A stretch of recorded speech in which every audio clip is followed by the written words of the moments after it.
it, and the formulas didn't seem to connect with the real world. But when I first walked into the physics lab at Discoveri Oaks School, everything changed. Suddenly I could see and touch the concepts that I've already taught in class. Physics lab has taught me to connect theoretical concepts with the real life applications.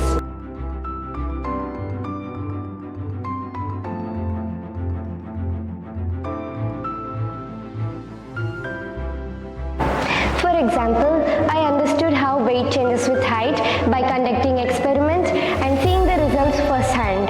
The best part is using different gadgets to learn the laws of motion, speed, velocity, and everything else. It's incredible to see how things I learn in class come to real life when I experiment them in the lab. My interest in physics grew as I began to understand its practical applications, like how circuits work and what happens when the light bends.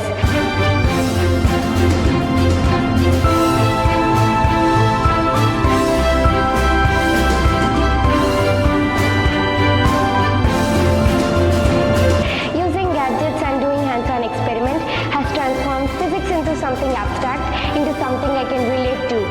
It's exciting to know how the things I learn in class come to real life when I experiment them in lab, and that are the same principles that make everything in my world work.